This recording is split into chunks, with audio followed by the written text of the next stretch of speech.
Shabbat shalom to all of you. Here today, this parasha, Nitzavim, is standing up. You know, it is a very important thing to understand this word Nitzav, that means standing, and comes from the word monument. You know, it's something that you stand up and you become like a witness. You're going to be doing, not only you are standing up before now and you're listening, well, you are going to be doing this, because if you don't do it, there are consequences. And this is what the Creator called you about. He doesn't punish you. And one thing in to other religions, do you know that in Judaism, there is no determinism? You know, what it means with this idea of determinism? Determinism means that your fate has been already sealed. Doesn't matter if you try or you don't try, you are already sealed for life. You know? And they have taken away the greatest gift that the Creator has given us as human beings in comparison to the rest of his creation. Not even the most advanced animals, they have what we have. Bechirah of Shear, free will. But we do not understand it. We don't understand it because if we understand Bechirah of Shear, something that is amazing to me, is how the Creator, blessed be his name, restricted himself to us as human beings. Not even the angels have that capabilities that we have. You know, we can be disobedient. We can do whatever we wanted. And he never forces us, because it's our decision. You know, that's what I call a true love, a loyalty. You know, I always say in this way, you know, if there is a couple that's going to get married, one is with a pistol over his or her head, and they say, if you say no, we kill you, you know, then they get married. That is a right marriage? That is a right covenant? You cannot do that by force. True marriage is two people coming willingly, doing a covenant. And that is the true marriage with the Creator. It's a true covenant. And it's not enforced. And many religions, they teach you by fear, you know, by force, by many ways, or by succulent prizes, rewards that you can get if you say yes. Everything is, I'm going to buy you, or I'm going to force you. I put fear, or I put you rewards. You know, if you walk with God, you're going to see this, and you're going to get this, and you're going to get that, and you're going to be prosperous, and you're going to be happy the rest of your life. But if you don't do it, you go to hell. You're going to be destroyed. You're going to be miserable. And sometimes the reality is that we see the most evil people that have less hardships than the good people. You know, and you start questioning, you say, what kind of God is this that allows the evil ones to prosper and the good ones don't prosper? Because we look in totally different way. What we do not know is about what exactly is going on in each one of these people. But the Creator knows, and knows that. Then, the beginning of this parasha, Nitzavim, is standing up. We are going to stand up, but who is going to name those ones who are going to standing up before the Creator? And about what? He starts with telling us, he say, Aten Nitzavim Hayon Kulchen Lifnei Adonai Elohechem Racheichem Chivteichem Sikeneichem Bechotreichem. He's putting there that it's going to be all the highest in the heads of the tribes. They're going to have the officers. They're going to have the elders. You know, so that, let me put it in this way to today. The who is who. Government in the world. The who is going to be in the top. And then goes the other side. He talks about children and women. It's very interesting in the scripture to put children and women because at that time, we need to talk in the context of the time that was given. At that time, children and women were the ones that had less power than anybody else. They were totally dependent on these big things. No? And then added, look at, put children, women, children, and the foreigner, the outsider, the one that supposedly is not an Israelite, the one that supposedly is a foreigner that doesn't have blue blood. There are two. And then to close this group of people, he's going to give two professions. At that time, you need to understand at that time, today, you can think what you think is the lowest of the lowest jobs or work that you can do. That's what I put in here. The lowest of the lowest of the lowest. Those ones who pick the wood and those ones who bring the water. You need to look at in the perspective of that time with the perspective of today, and you're going to see that he's talking from the top to the lowest and in between those ones who they don't have even voice. And all of them are standing that day. They are going to be the ones that are going not only listening, but are going to receive, and they have received the Torah, the Word of God. And that covenant not only will be for those who they are there standing in that moment, but for the generations that are going to come forever. That means for you and me, it's still valid, this covenant. Okay? Remember, this covenant.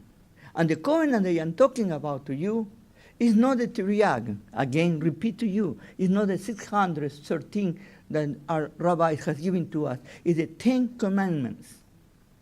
I asked somebody last week, he would say, but what only the 10 Commandments? What about the others? And I asked this question to this person.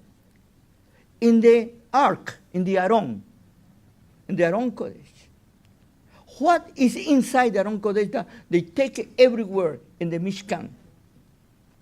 And he said, the Bible. And I asked him, where in the scriptures say the Bible?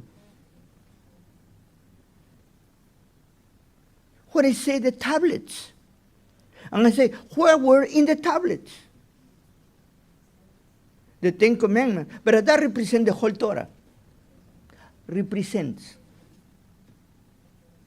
And this is how, little by little, we take away the strength, the force of the Word of God, and we are diluting little by little.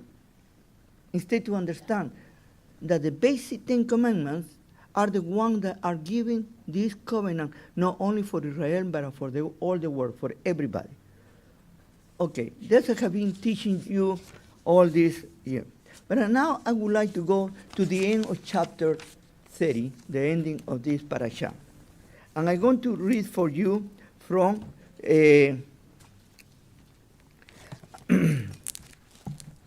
from this version, the translation times, verse 30, verse 15, chapter 30, verse 15 to the end. Okay?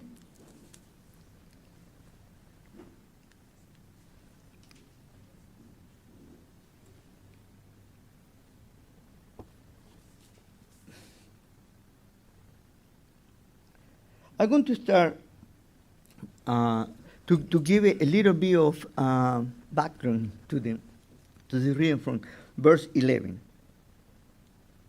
Now, depending which translation you have, because this is why sometimes translation can be misleading, because they have what I call it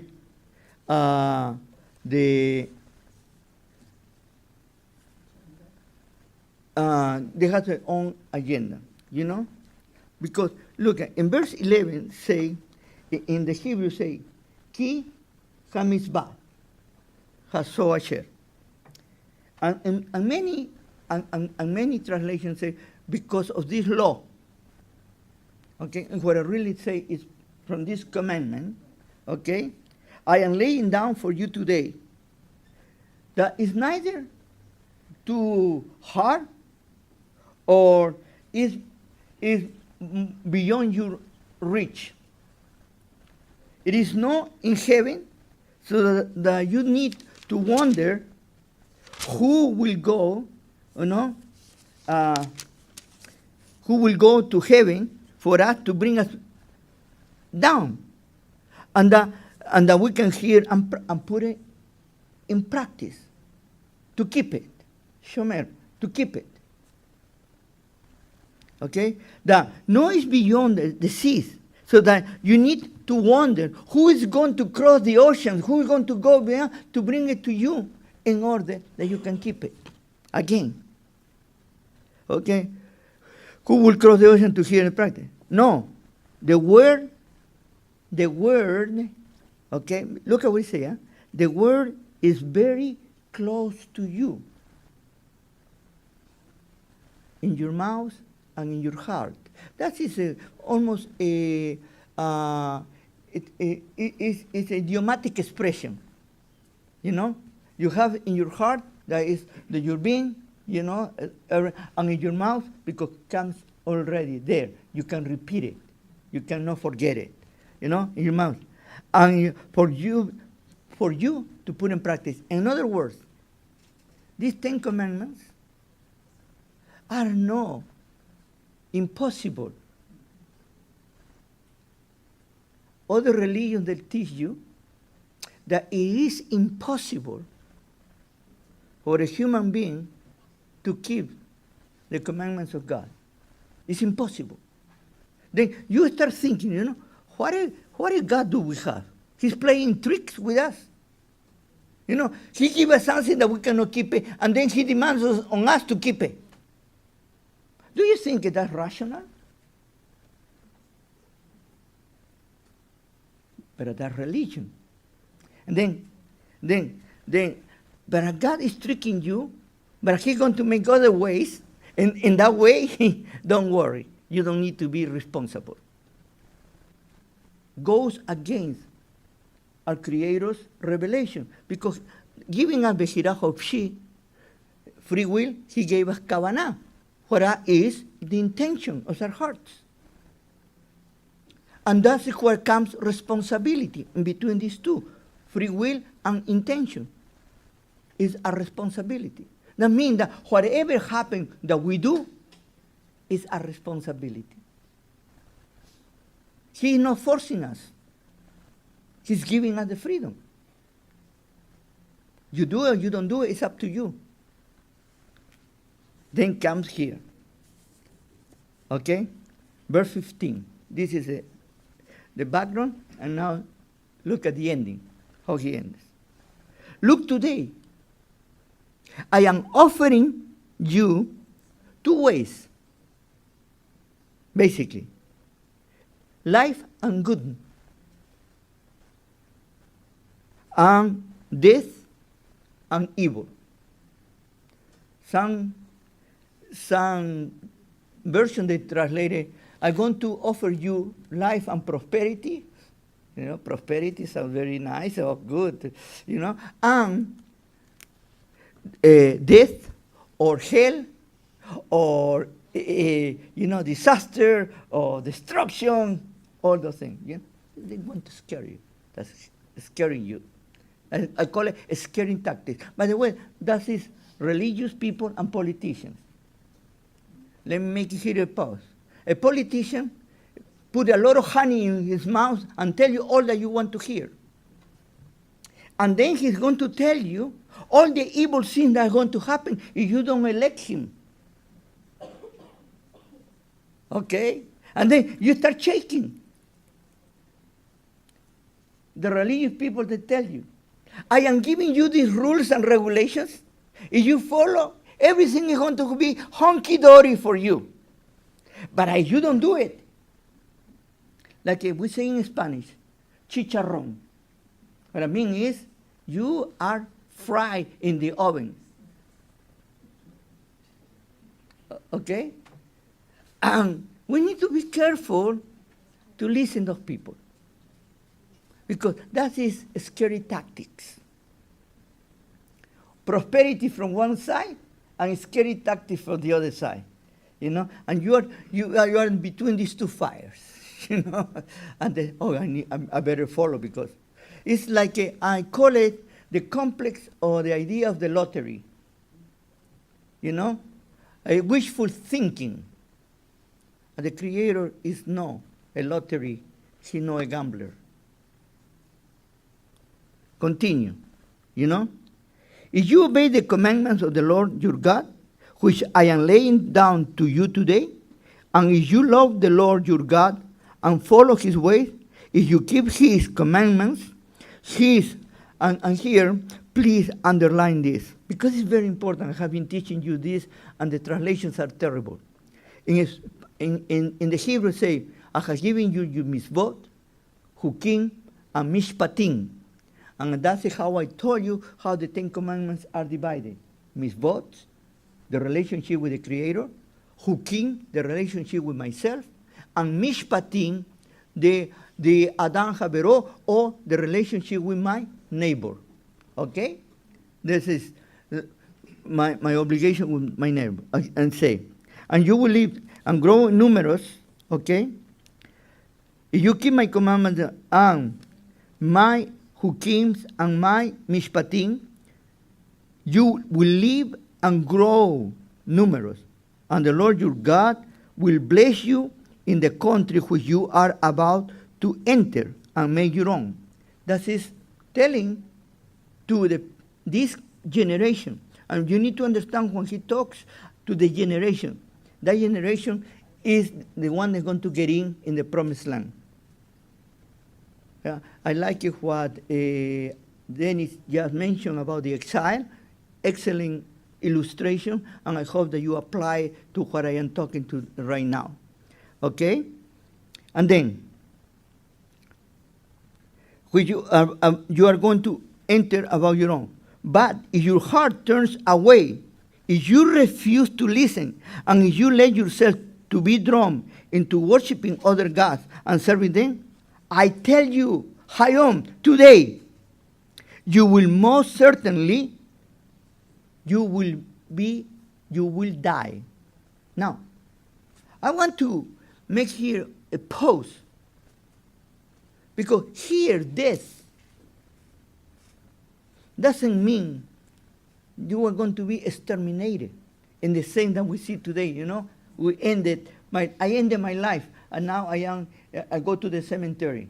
I'm going to be put in this. Here, when they say you're going to die, it's a spiritual death. It's a death in which, what I call it, the zombies. You understand what a zombie is, no? Living dead. A living death. That's what you're going to be the rest of your life.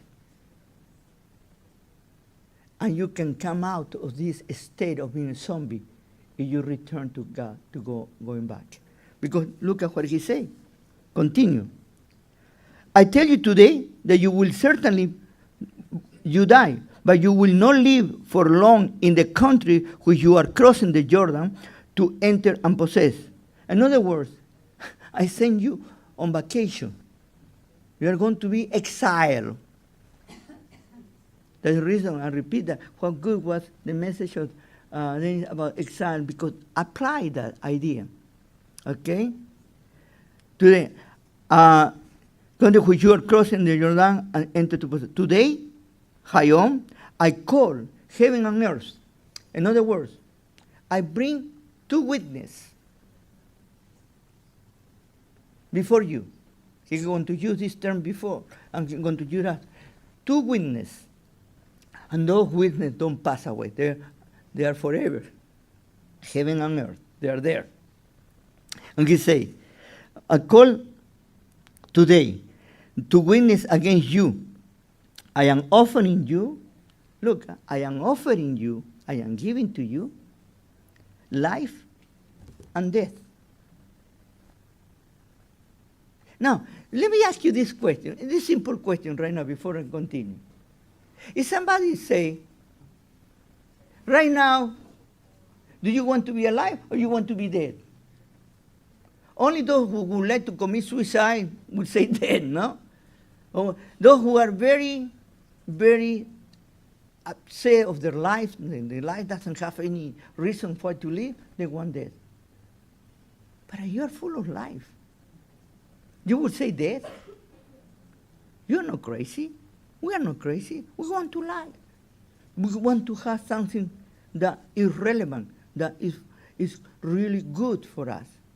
We would like to be in a community, we are people, we are families, all together, living together, enjoying, being not to be frustrated, not to be zombies. No. Life or death.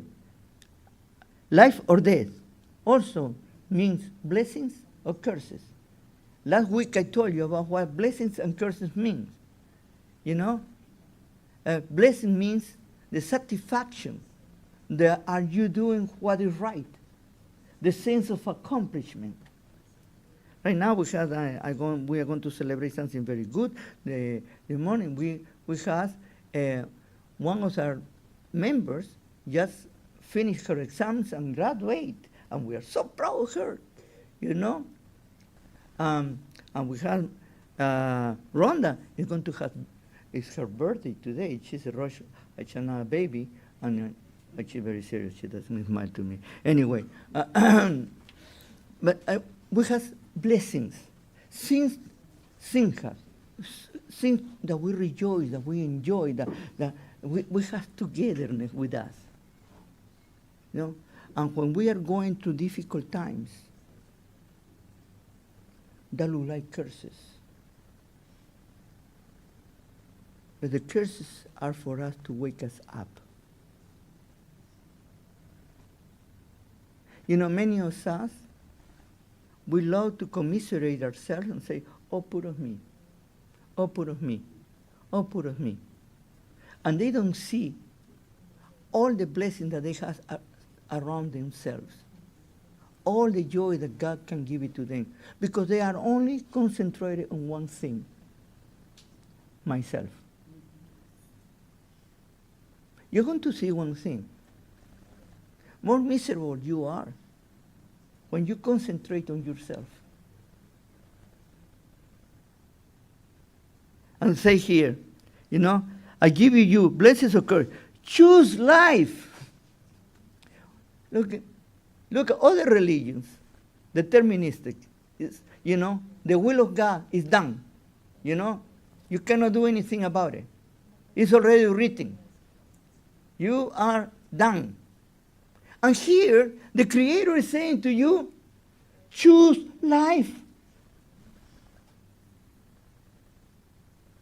If He is already in charge of your destiny, why He give you the opportunity to choose? Doesn't matter what you decide that you do, you have already decided. Today we see that in politics constantly, when people decided that somebody is guilty even before giving the opportunity to see the proof or to see the facts. Because we already decided. But the Creator doesn't do that. He gives you the opportunity to come out, to go through. and to present yourself in the right way. I give it to you. Choose life. Then, so that you and your descendants can have life.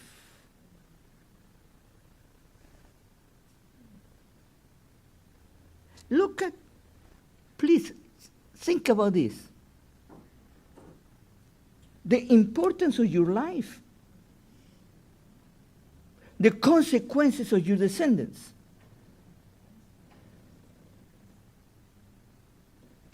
How many of us have committed a lot of mistakes that has affected our descendants, our children, and our children's children? And we feel terrible. That means that that's the end? No. Because our God is the God of the beginning again. And He's always giving us a second chance to make it right. And that's what we call it, to return. And returning means teshuvah. And what it means teshuvah? Teshuvah is to acknowledge what we have done wrong. First of all, it's acknowledgement.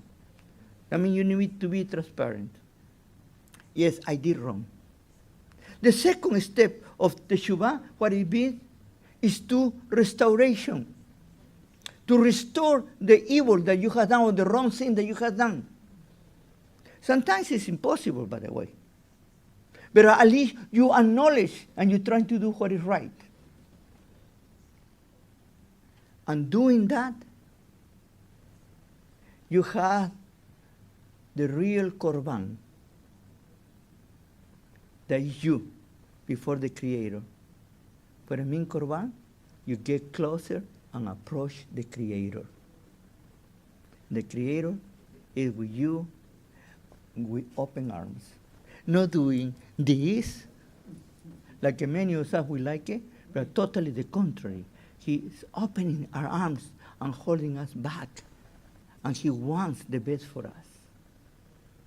That is true relationship with God. And this is the time of the year that we have the luxury to come and do all of that. Acknowledgement of our wrongdoings, restoring what we have done wrong, and approach and be closer to the Creator. Finally, we finish to say, choose life, and then you and your descendants will live in the love of the Lord your God, obeying His voice, holding fast to Him, for this is your life consists on and depends on the length of time that you stay in the country with the Lord, who swore to your ancestors Abraham, Isaac, and Jacob. In other words, the promise of God never changes. He is constant. The one that we change are us. And that's the beauty thing that's so beautiful that we can understand at this time of the year. That He is waiting for us, but He's not forcing us. He is not pushing us. Only that we need to acknowledge. I'm going to challenge all of you because I am challenged myself. I told you that we are the bisagra, no? The middle commandment, the hukim, of the 10 Commandments, the Shabbat, and the honor father and mother, that is part of us. And that makes us a relationship with the Creator and makes us a relationship with our neighbors. I say, this is the time that we have to look within ourselves and to really be honest with ourselves.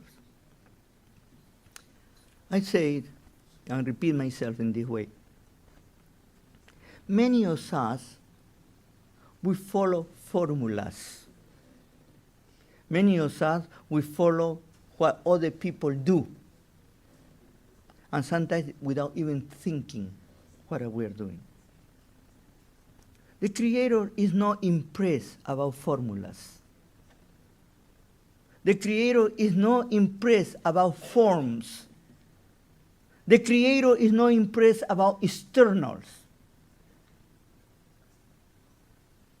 The Creator look at your heart and look at your kavanah, at your intention. That is what He wants to see in you, in me, in us. And this is the best time of the year that we have to say, Hineni, I am here, and I'm going to do the real teshuvah, to dwell and to be with the Creator. Shabbat Shalom.